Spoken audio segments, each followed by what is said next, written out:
It's a new homeschool year, and that means a new homeschool room tour. And also, it means a new bookcase. Of course, can't ever have too many of those.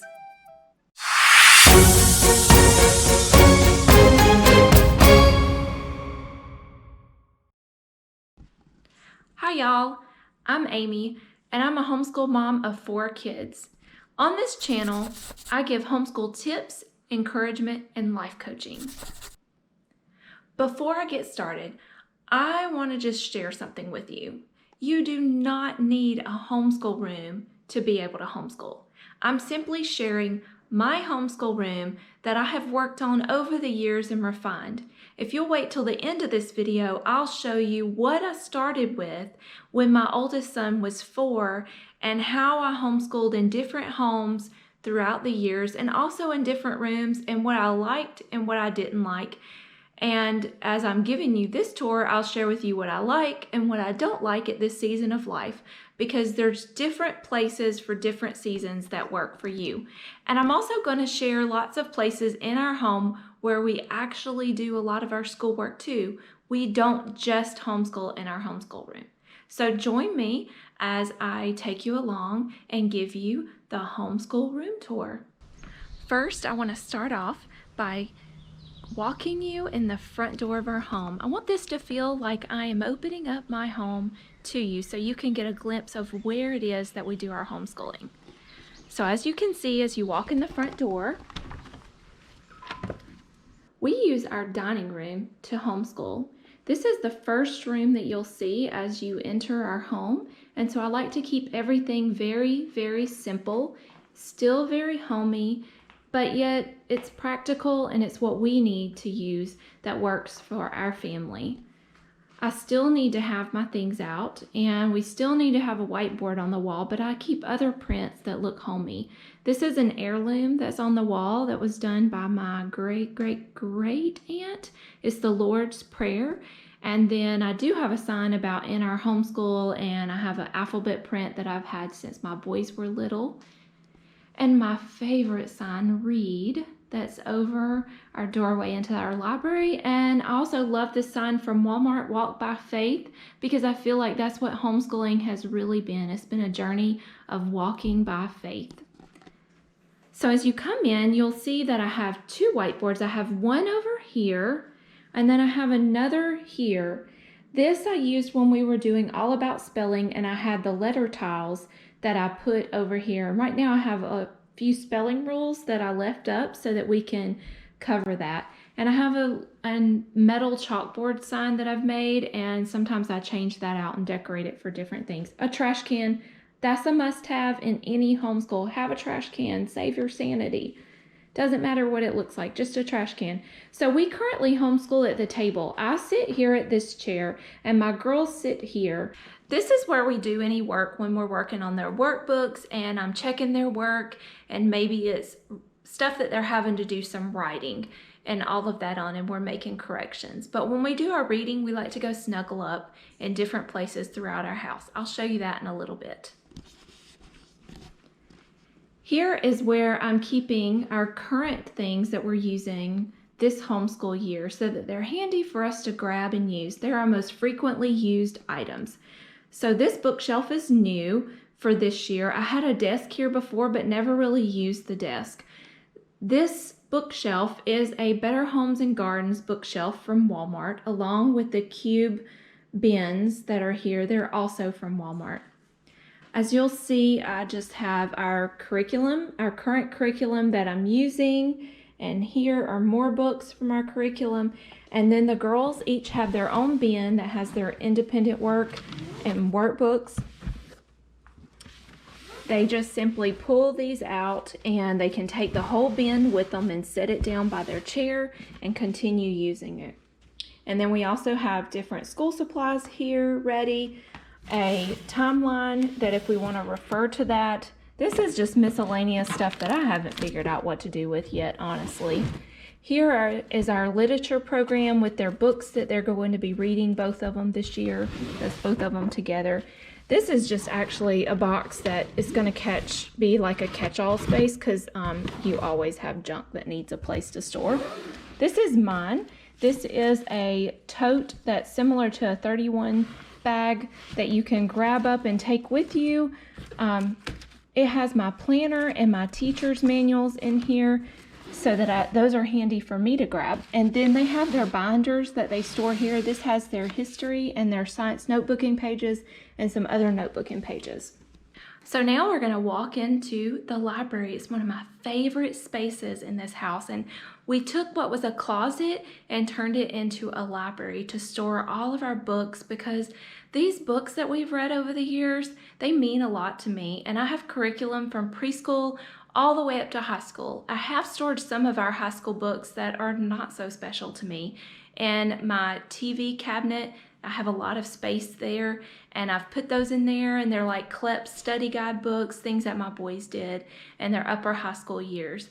But this has the majority of our curriculum that we're not currently using, but is handy, and also lots of fun books to read. So when my girls want new books to read for fun, they can come in here and find them a book. All right, so now we're going to enter into the library.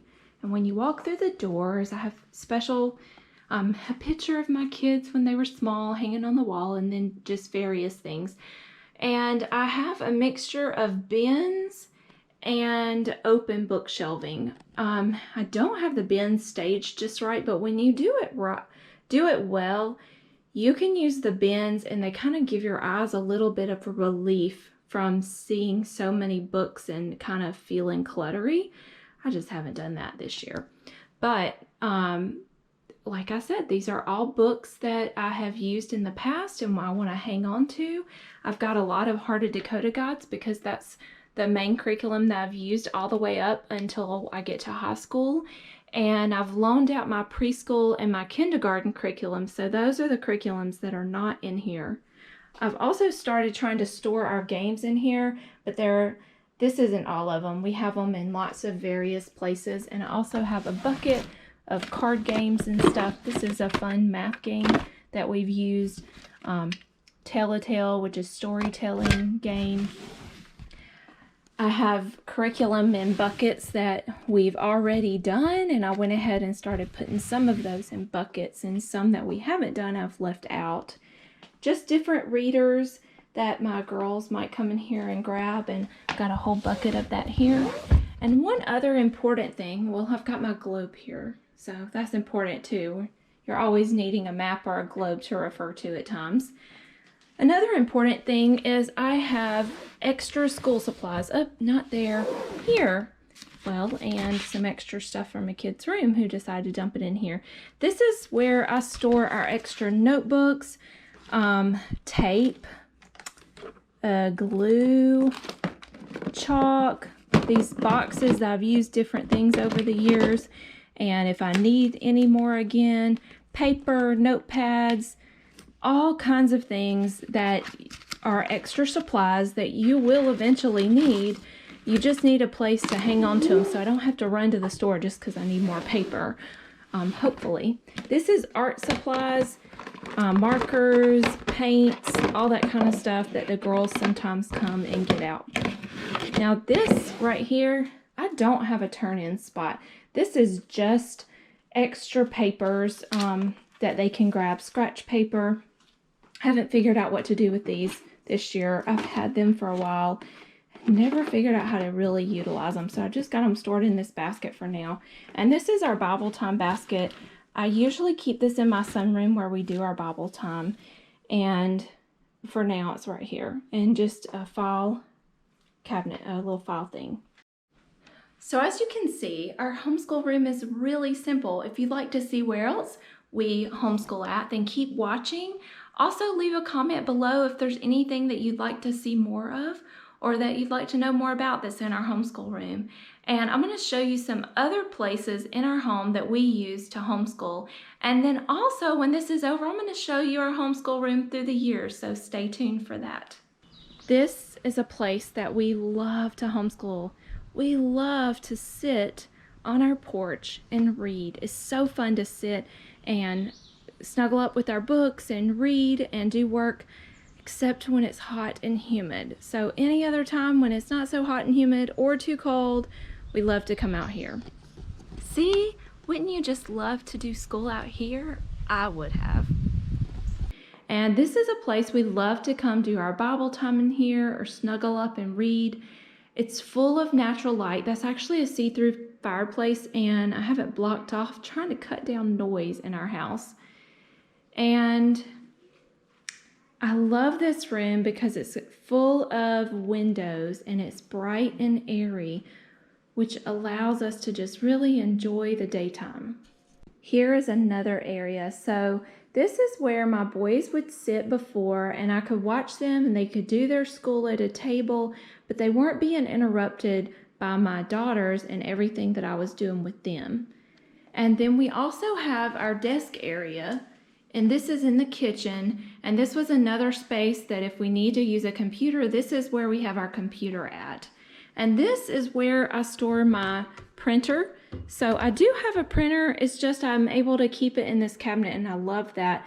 And it's also a place where we store our extra printer paper and some other extra supplies that we don't necessarily need to have as often. This bookcase is one that my husband built, and it was the very first bookcase that I had for homeschooling. And he built this when I had small children who were getting into lots of things. So this is a key when you have small children. You want to have a way to lock up the markers and supplies and put them out of reach. So this, we actually had a toddler lock on it so that you had to have the key to open it. It's a magnetic key to open up, and that's when we would store all the things we didn't want them to get into. And we still haven't taken that off, and we lose this key often. But we store like construction papers still in here. I don't know why we store it all in here. We just do. And these are all books, like reference books and books that are mine, or just beautiful books that I've collected that are hardback books. Just all kinds of different things, books that we inherited from our parents that we wanted to keep. And then I have some yearbooks that I made. I started off making yearbooks, but I haven't been able to keep that up, and I'm so far behind. But we love them anytime we can come back and look at them. The girls still look at them today. The girls come in here to use the TV, and we have a DVD player for their math DVDs. We did this because frequently people are practicing piano, and it's very loud during the time when they need to listen to their math DVDs. And it's also easily reachable. Our DVD player in the living room was not in a good place for them to reach. So they can easily insert the DVD and then put the DVD down in the basket. It's also the place where I tend to work out, so you see a lot of my stuff. All right, now it's sharing time. I want to share with you why I chose an open room versus a closed room, like a bedroom or a bonus room with a door closed. I chose an open room in my dining room because, for one, we weren't going to be using the dining room for eating. We already had an eat-in area in our kitchen, so it's really an unused room, unused space. I also liked, at the time when we moved into this house maybe 5 years ago, my boys were still homeschooling, and I needed to keep an eye on them and doing their independent work while still being able to work with my girls. So I needed to be able to look around the corner and check on them and make sure they were doing their school and doing what they were supposed to be doing. I like to feel like I'm in an open area. I've never liked feeling cramped and closed in whenever I'm homeschooling. I don't want to feel like I'm locked in one room. I'm not in a classroom. I'm in my home, and I want to utilize my home. I want to feel at home and feel comfortable and enjoy it. So that's why I've chosen to have an open room and not a closed up space. Now, I didn't start off with this homeschool room. When I first started off, I only had a basket, a simple basket. It held all of my homeschooling supplies that I needed. I probably had a pencil box with the basket, but everything fit into one small basket. I kept it in my kitchen cabinet, and I would pull it out, and we did school on the kitchen counter. Now, I know that you're supposed to have a small child-sized table or desk for them to learn to write on, but my son did just fine learning to write, even though he was writing mostly at a kitchen counter on his knees on a bar stool. And you just have to use what you have. You don't have to have a classroom with all the posters and all the things. Yes, it's fun, and it's fun to accumulate those things and grow over the years, but it's not fun to break the bank trying to do all of that at the very beginning just because you're starting out homeschooling. So in our house, we tried the kitchen counter, or we used the kitchen counter. My son was 4, we were doing preschool stuff, we used the kitchen, it was easy. I could put the 2-year-old in a high chair and give him Cheerios. I didn't have a lot of math manipulatives. We used food for a lot of the math manipulatives. If you want to get a kid's attention, a young child's attention, use Cheerios, use raisins, use chocolate chips.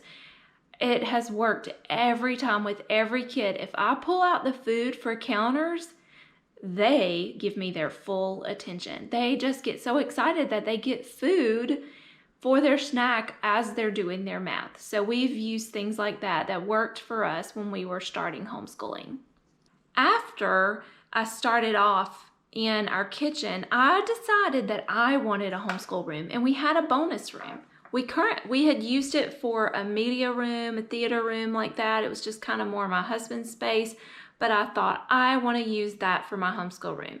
So I set up a table up there, took different things up there and toys, and at the time I had a 5-year-old and a 3-year-old, and that didn't go so well. I quickly discovered that I didn't like being in that room, and many times I needed to go down the stairs to change over laundry, and I wanted him to keep working just a little bit, or I needed to run to the kitchen and grab something, and it just wasn't working for us.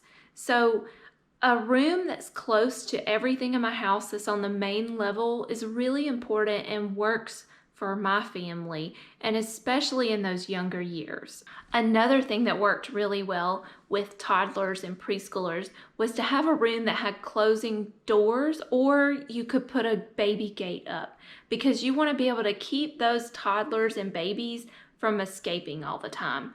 Or you might need to put them on the outside in maybe a play yard thing that you have for a baby or something, to keep them occupied and safe with their things while you're trying to do something that they don't need to get into. But you got to think of a way to occupy them and to contain them and keep them safe so that they're not escaping and running out of the house or getting into something that can harm them while you're busy and distracted homeschooling the older children. Okay, so after my bonus room, I was then pregnant, and the next year I had a newborn baby, and at a little after that, I don't remember exactly when it was, I went to using my dining room that I had in that house, because it wasn't being used as a dining room anyways. We had an eat-in area in our kitchen, so I used our dining room, and you'll see different pictures of the way it transitioned over the years, the way I added bookcases slowly, added a table and chair set for my small children, a little, like almost a preschool corner. But once again, it had a lot of natural light. It also had French doors that I could close off, and then I put a baby gate between the kitchen and the dining room when I had a toddler that would escape easily, so I could close that off and keep the toddler in the room with us. Then after that, we moved to a house that we were there for a short time, and I used the dining room, and I don't have a picture of that, but it was a small dining room, and it held 2 desks that were large size desks that we had, and a bookcase, and that's where my boys did their school, and we also worked in the kitchen at the kitchen table together. But then I took my girls upstairs, and I used one of their bedrooms and made a little area, a little school area. I did this because we were distracting my boys who were trying to get their work done. Anytime I would read a book or do some activity with the girls, it was such a distraction to the boys. So by doing this, it allowed them to focus and get their school done, but it allowed us to focus and get our school done, and we weren't there for very long. So that was the one exception to being in a closed off room that I was okay with, because it wasn't very long. It allowed me to be very dedicated when I was with them, very focused, and we would knock out school in maybe an hour at that point because they were very young. Okay, so now we were at this house that we moved to, and I loved being able to use the dining room and have a library right here. I was thinking along the lines of what would grow with our family as we no longer homeschool. A library is something that I still want to have in my home. I still want to keep a lot of these reading books in our home for my children as they get older, and we have memories with these books, and then this can function and turn right back into a dining room or whatever I need it to be. But the way that we also use our dining room is this table. I don't have a spot to turn in work. I see a lot of people have a spot that their kids turn in work, but they simply stack their workbooks up to one side, and I check them and I return them back to them to make any corrections that they need to make, and I talk with them and work with them and help them with any problems that they had. I hope you enjoyed my homeschool room tour. Let me know in the comments below if there's anything you'd like to see more of, or what you like, or what something that you would add to your homeschool room if this was your homeschool room. And thanks for watching. Please hit the subscribe button and hit the notification bell if you'd like to see any more videos. Thank you.